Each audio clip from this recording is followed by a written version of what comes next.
Hello everyone, very good morning and welcome back to our YouTube channel the Exam cracker.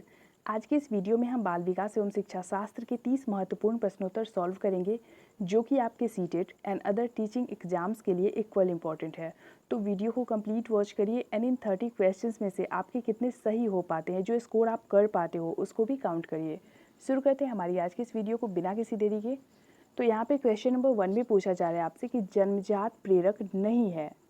First option है भूख, second प्यास, third आदत and fourth option है नींद। तो यहाँ पे अगर हम बात करें ऑप्शन ए यानी कि भूख की, ऑप्शन बी प्यास की एंड ऑप्शन डी नींद की, तो ये जो तीनों है ये तीनों ही जन्मजात प्रेरक है और इन तीनों चीज़ों की आवश्यकता हमें जन्म के साथ ही होती है। लेकिन आदतें जो होती है वो मनुष्य अपनी इच्छा अनुसार विकसित करता है। जिस चीज़ के प्रति मनुष्य का इंटरेस्ट होता है, उसका झुकाव होता है, वो आदतें वो अपने अंदर लाता है, चाहे वो आदतें अच्छी होती है या फिर बुरी होती है। आगे देखेंगे हम क्वेश्चन नंबर 2। फ्रायड ने सबसे अधिक बल किस मूल प्रवृत्ति पर दिया है। फर्स्ट ऑप्शन है काम प्रवृत्ति, सेकंड रचना प्रवृत्ति, थर्ड संचय प्रवृत्ति एंड फोर्थ ऑप्शन है समूह प्रवृत्ति। तो फ्रायड ने जिस मूल प्रवृत्ति को सबसे ज़्यादा इंपॉर्टेंस दी है, सबसे अधिक बल दिया है जिसपे, वो है आपका ऑप्शन ए काम प्रवृत्ति। क्वेश्चन नंबर 3 देखेंगे। अधिगम या व्यवहार सिद्धांत के प्रतिपादक है। फर्स्ट ऑप्शन है Kurt Lewin, second McDougall, third Freud and fourth option है आपका क्लार्क हल। तो अधिगम या फिर व्यवहार का सिद्धांत जो है वो किन्होंने दिया था, उसके प्रतिपादक कौन है? करेक्ट आंसर होगा 3 का हमारा ऑप्शन डी क्लार्क हल। क्वेश्चन नंबर 4 में पूछा गया आप स्वधारण अभिप्रेरक है। फर्स्ट ऑप्शन है सामाजिक, सेकंड व्यक्तिगत, थर्ड बाह्य एंड फोर्थ ऑप्शन है आपका चेतावनीपूर्ण आंतरिक धारणा। तो यहाँ पे 4 का जो करेक्ट आंसर होगा आपका वो हो जाएगा ऑप्शन 4 चेतावनीपूर्ण आंतरिक धारणा। क्वेश्चन नंबर 5 है आपका स्वाभाविक प्रेरक है। फर्स्ट ऑप्शन है दंड, सेकंड पुरस्कार, थर्ड अनुकरण एंड फोर्थ ऑप्शन है प्रशंसा। तो जो स्वाभाविक प्रेरक है इन चारों ऑप्शंस में से उसे चूज करना है आपको। ऑप्शन सी हमारा करेक्ट होगा इसमें, क्योंकि अनुकरण जो है वो स्वाभाविक होता है। अगर आपको किसी की आदतें अच्छी लगती है तो वो आप उसका अनुकरण करते हो क्योंकि वो आपको अच्छी लगती है। बात करें अगर दंड की, पुरस्कार की और प्रशंसा की, तो ऐसा भी हो सकता है कि वो आपको उस चीज़ के प्रति अट्रैक्शन करवाने के लिए दिया जा रहा हो। ठीक है, फिर आगे देखेंगे हम क्वेश्चन नंबर 6। प्राथमिक आवश्यकताएं होती है। फर्स्ट ऑप्शन है समाज में सम्मान बनाए रखने की, सेकंड है व्यक्तित्व को बनाए रखने की, थर्ड है विद्यालय के अस्तित्व को बनाए रखने की एंड फोर्थ ऑप्शन है उपर्युक्त में से कोई नहीं। तो जो प्राथमिक आवश्यकताएं हैं वो क्या है? करेक्ट होगा 6 का आपका ऑप्शन बी व्यक्तित्व को बनाए रखने की। आगे देखेंगे हम क्वेश्चन नंबर 7। बालक किसी कार्य को अपनी इच्छा से करता है, वह है। फर्स्ट ऑप्शन है व्यक्तिगत प्रेरणा, सेकंड है सामाजिक प्रेरणा, थर्ड है मनोदैहिक प्रेरणा एंड फोर्थ ऑप्शन है सकारात्मक प्रेरणा। तो बालक यदि किसी कार्य को अपनी इच्छा से करता है तो वो क्या है? 7 का करेक्ट आंसर होगा ऑप्शन डी सकारात्मक प्रेरणा। क्वेश्चन नंबर 8 में पूछा गया है आपसे कि पैवलोव ने अधिगम का जो सिद्धांत प्रतिपादित किया था वह है। फर्स्ट ऑप्शन है बहुक्रिया, सेकंड आंशिक क्रिया, थर्ड अनुकूलित अनुक्रिया एंड फोर्थ ऑप्शन है आपका आत्मीकरण। तो पैवलोव ने जिस सिद्धांत का प्रतिपादन किया था वो कौन सा है? करेक्ट आंसर होगा 8 का हमारा ऑप्शन सी अनुकूलित अनुक्रिया सिद्धांत। क्वेश्चन नंबर 9 है मूल प्रवृत्तियों में आवश्यक होता है। फर्स्ट ऑप्शन है अनुभव, सेकंड संवेग, थर्ड प्रयोजन एंड फोर्थ ऑप्शन है बुद्धि। तो मूल प्रवृत्तियों में क्या आवश्यक होता है? 9 का करेक्ट आंसर होगा हमारा ऑप्शन ए अनुभव। Question number 10। मापन किया जाने वाला व्यक्तित्व का प्रत्येक पहलू व्यक्तिक भिन्नता का अंश है। उपर्युक्त परिभाषा दी है। फर्स्ट ऑप्शन है कर्ट लेविन ने, सेकंड स्किनर ने, थर्ड जेम्स ड्रेवर ने एंड फोर्थ ऑप्शन है इनमें से कोई नहीं। तो मापन किए जाने वाला व्यक्तित्व का प्रत्येक पहलू व्यक्तिक भिन्नता का अंश है, ऐसा किन्होंने कहा हुआ है? 10 का करेक्ट आंसर होगा आपका option B Skinner. Question number 11 में पूछा गया है आपसे कि थॉर्नडाइक का सीखने का मुख्य नियम नहीं है। फर्स्ट ऑप्शन है अभ्यास का नियम, सेकंड तत्परता का नियम, थर्ड परिणाम का नियम एंड फोर्थ ऑप्शन है सादृश्यीकरण का नियम। तो मुख्य नियमों में से इन चारों ऑप्शंस में से कौन सा एक है जो नहीं आता है? करेक्ट आंसर होगा 11 का हमारा ऑप्शन डी, सादृश्यता का नियम। क्वेश्चन नंबर 12 देखेंगे, अंतर्दृष्टि पर प्रभाव डालने वाले तत्व है। फर्स्ट ऑप्शन है बुद्धि, सेकंड त्रुटि, थर्ड प्रयत्न एंड फोर्थ ऑप्शन है इनमें से सभी। 12 का करेक्ट आंसर होगा हमारा ऑप्शन डी, इनमें से सभी। क्वेश्चन नंबर 13 में पूछा गया आपसे कि क्रियात्मक अनुबंधन का सिद्धांत किसकी देन माना जाता है? फर्स्ट ऑप्शन है Thorndike, second पेवलव, third Skinner and fourth option है इनमें से कोई नहीं। तो क्रियात्मक अनुबंधन का जो सिद्धांत है वो किन्होंने दिया हुआ है? 13 का करेक्ट आंसर होगा हमारा option C, Skinner. Question number 14 है आपका, जिन आदतों का संबंध मस्तिष्क से होता है वो है, फर्स्ट ऑप्शन है यांत्रिक आदतें, सेकंड है नाड़ी मंडल संबंधी आदतें, थर्ड है विचार संबंधी आदतें एंड फोर्थ ऑप्शन है आपका उपर्युक्त सभी। तो जिन आदतों का संबंध मस्तिष्क से होता है वो कौन सी आदतें हैं? 14 का करेक्ट आंसर होगा हमारा ऑप्शन बी, नाड़ी मंडल संबंधी आदतें। क्वेश्चन नंबर 15 है आपका, जब पूर्व प्राप्त अनुभव नवीन समस्या को हल करने में सहायक होता है तो वह है, फर्स्ट ऑप्शन है ऋणात्मक अस्थानांतरण, सेकंड है धनात्मक अस्थानांतरण, थर्ड है एक पक्षीय अस्थानांतरण एंड फोर्थ ऑप्शन है इनमें से सभी।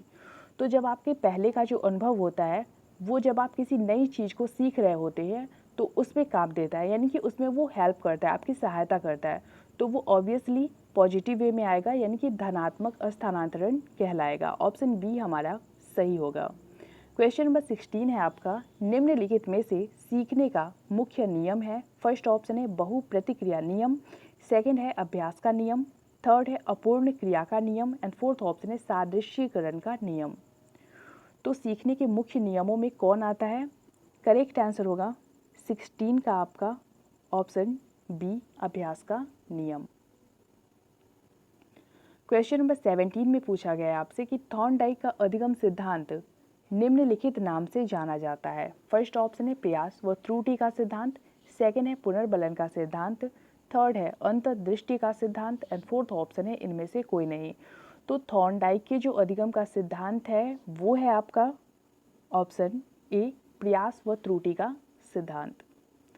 क्वेश्चन नंबर 18 देखेंगे, सीखने के मुख्य नियमों के अतिरिक्त गौण नियम भी है जो मुख्य नियमों को विस्तार देते हैं। गौण नियम है, फर्स्ट ऑप्शन है प्रयत्न व भूल का नियम, सेकंड है बहु प्रतिक्रिया नियम, थर्ड है अभ्यास का नियम एंड फोर्थ ऑप्शन है प्रभाव का नियम।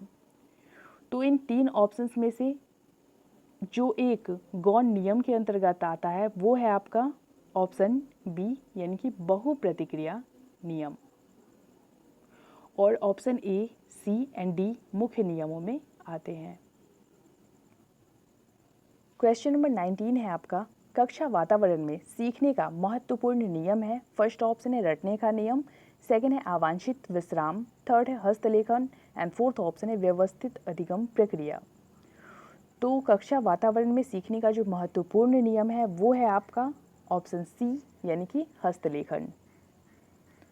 क्वेश्चन नंबर 20 में पूछा गया है आपसे कि सीखी गई क्रिया का अन्य समान परिस्थितियों में उपयोग किया जाना कहलाता है। फर्स्ट ऑप्शन है अधिगम, सेकंड अधिगम अस्थानांतरण, थर्ड है परिपक्वता एंड फोर्थ ऑप्शन है इनमें से कोई नहीं।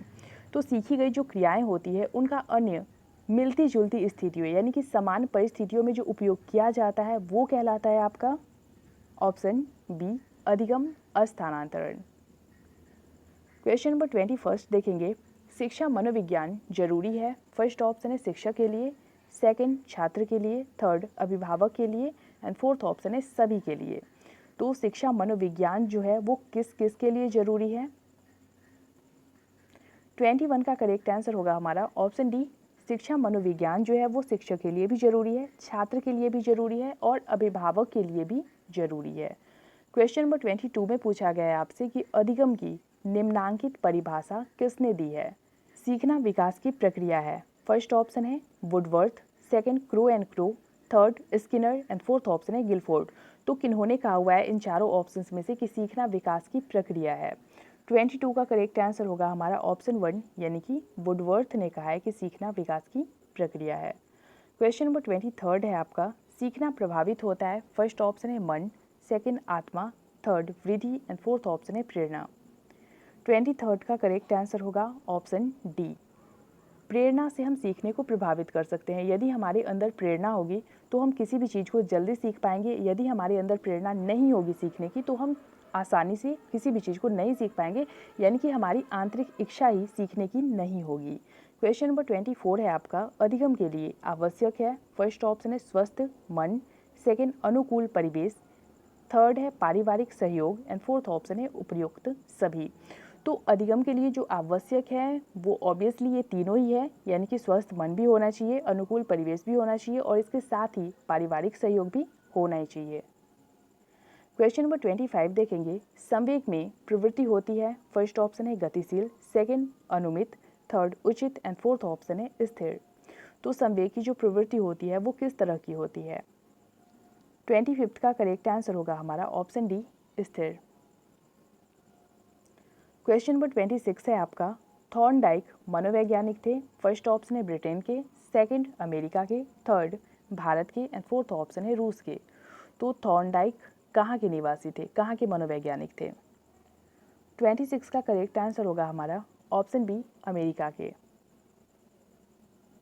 ये सारे क्वेश्चंस काफ़ी इंपॉर्टेंट है, तो इसको ध्यान से देखिए और अच्छे से समझिए और याद भी रखिए, क्योंकि एग्जाम में इस तरह के क्वेश्चंस आपसे पूछे जा सकते हैं। क्वेश्चन नंबर 27 में पूछा गया है आपसे कि निम्नांकित में वंचित वर्ग में शामिल होते हैं। फर्स्ट ऑप्शन है अनुसूचित जाति, सेकंड अनुसूचित जनजाति, थर्ड विकलांग बालक एंड फोर्थ ऑप्शन है उपरोक्त सभी। 27 का करेक्ट आंसर होगा हमारा ऑप्शन डी, उपरोक्त सभी। क्वेश्चन नंबर 28 है आपका, सीखने को प्रभावित करता है कक्षा का। फर्स्ट ऑप्शन है सामाजिक वातावरण, सेकंड मनोवैज्ञानिक वातावरण, थर्ड आर्थिक वातावरण एंड फोर्थ ऑप्शन है प्रशासनिक वातावरण। तो सीखने को इन चारों वातावरणों में से कौन सा प्रभावित करता है? करेक्ट आंसर होगा 28 का आपका ऑप्शन बी, यानी कि मनोवैज्ञानिक वातावरण। क्वेश्चन नंबर 29 में पूछा गया आपसे कि तत्परता के द्वारा हम कार्य सीख लेते हैं। फर्स्ट ऑप्शन है धीरे धीरे, सेकंड शीघ्र, थर्ड अधूरा एंड फोर्थ ऑप्शन है पूर्ण। 29 का करेक्ट आंसर होगा हमारा ऑप्शन बी, यानी कि तत्परता के द्वारा हम कार्य शीघ्र सीख लेते हैं। क्वेश्चन नंबर 30 है आपका, जब किसी वस्तु को देखकर या स्पर्श कर ज्ञान प्राप्त किया जाता है तो वह सीखना कहलाता है। तो जब आप किसी वस्तु को देखकर या फिर छूकर ज्ञान प्राप्त करते हो तो वो क्या कहलाता है? फर्स्ट ऑप्शन है प्रत्यक्षात्मक सीखना, सेकंड ज्ञानात्मक सीखना, थर्ड है सहचर्यात्मक सीखना एंड फोर्थ ऑप्शन है करके सीखना। 30 का करेक्ट आंसर होगा ऑप्शन ए, प्रत्यक्षात्मक सीखना।